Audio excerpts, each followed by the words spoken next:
Hello children, नमस्ते। आज का हमारा टॉपिक है जिंदगी कैसे चलेगी। द्वारिका प्रसाद माहेश्वर जी की ये कविता है, बहुत ही खूबसूरत कविता है। और इस कविता का जो मूल भाव है वह है कि पेड़ों की उपयोगिता यानी वृक्षों का हमारे जीवन में कितना महत्व है और उनका संरक्षण कितना जरूरी है। अब ये जो कविता है, इस कविता के में आपने देखा होगा कि जो सरकार है, स्थानीय प्रशासन है तथा जितनी भी संस्थाएं हैं वो कहीं ना कहीं हर वर्ष करोड़ों की संख्या में लाखों की बहुत सारे पेड़ पौधे लगाते हैं। कोई भी ओकेशन होता है तो उस पर वो पेड़ पौधे अवश्य लगाते हैं। लेकिन क्या होता है, इसमें से अधिकांश वृक्ष जो हैं उचित रख रखाव न होने के कारण, उचित देखभाल न होने के कारण नष्ट हो जाते हैं। क्यों?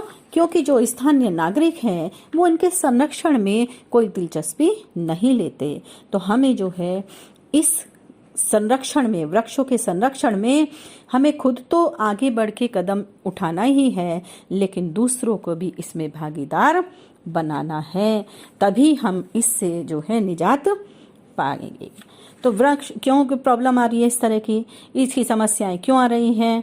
क्योंकि वन कटते जा रहे हैं, ठीक है। और वहाँ पर कंक्रीट के मकान, सड़कें और पक्की गलियां बन गई हैं।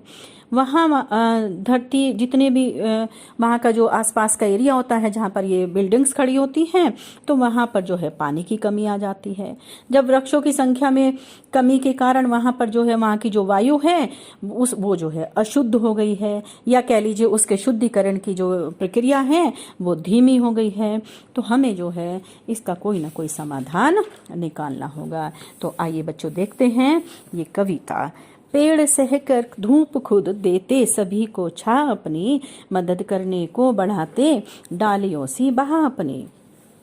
यहाँ पर कवि कहते हैं कि पेड़ स्वयं तो धूप सहते ही हैं, साथ ही हमें क्या देते हैं, अपनी जो उनकी डालियाँ होती हैं, तो वे डालियाँ हमें ऐसा लगता है कि अपनी बाहें फैलाई हुई हैं, और क्या है, वे हमें अपनी छाया देते हैं। उन डालियों रूपी बाहों से हमें अपनी छाया देते रहते हैं।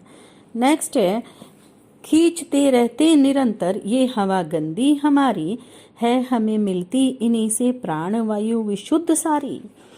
कवि कहते हैं कि वृक्ष लगातार हमारी अशुद्ध वायु को अपने अंदर खींचते रहते हैं और हमें जीवित रहने के लिए शुद्ध ऑक्सीजन देते हैं।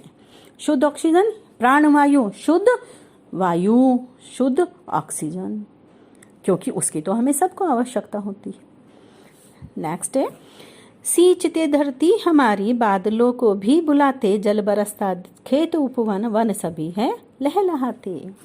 और देखिएगा, कवि कहते हैं कि जिस प्रकार पेड़ बारिश लाने में सहायक होते हैं और धरती को भी सींचते हैं, तो जब बारिश आती है, आपने देखा होगा कि जैसे ही बारिश आती है चारों तरफ हरियाली छा जाती है और जो खेत हैं, उपवन हैं, वन हैं, सभी लहलहाने लगते हैं। जाएं उनको काटते ही तो मिलेगी छा कैसे, मदद करने को बढ़ेगी डालियों सी बाह कैसे। और क्या कह रहे हैं कवि कि अब अगर हम इन पेड़ों से कोई लाभ लेना चाहते हैं, हम मनुष्य लाभ के लिए तो पेड़ों को काटते जा रहे हैं, और जब हम उनको काटते जाएंगे तो छाया कैसे मिलेगी, यानी कि छाया नहीं मिल पाएगी। मदद करने को बढ़ेगी डालियों सी बाह कैसे, और जो मदद करने के लिए अपनी डालियों रूपी बाहें वो फैलाए रखते हैं वृक्ष हमारी मदद के लिए, तो वो कहाँ मिलेगी, वो डालियों की बाहें भी हमें नहीं मिल पाएगी। इसलिए हमें वृक्षों को नहीं काटना चाहिए। और लेने सांस भी फिर प्राणवायु कहाँ मिलेगी, प्राणवायु नहीं मिली तो जिंदगी कैसे चलेगी। और क्या कह रहे हैं कवि कि हमें शुद्ध ऑक्सीजन नहीं मिल पाएगी। अगर इसी प्रकार पेड़ कटते रहे तो हमें शुद्ध वायु नहीं मिल पाएगी, ऑक्सीजन नहीं मिल पाएगी। और जब हमें शुद्ध वायु यानी ऑक्सीजन नहीं मिलेगी तो ये जो जीवन है ये कैसे चल पाएगा, अर्थात जिंदगी जो है नहीं चल पाएगी।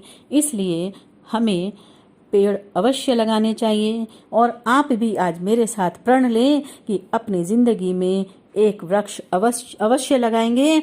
और ये नहीं कि लगाकर उसको छोड़ देंगे, आप उसकी देखभाल करेंगे। जैसे एक छोटे बच्चे की देखभाल की जाती है, छोटे बच्चे की परवरिश की जाती है, उसी तरह से आप एक वृक्ष की, एक पेड़ की देखभाल करेंगे जिसको आपने खुद से लगाया है। धन्यवाद। नमस्कार।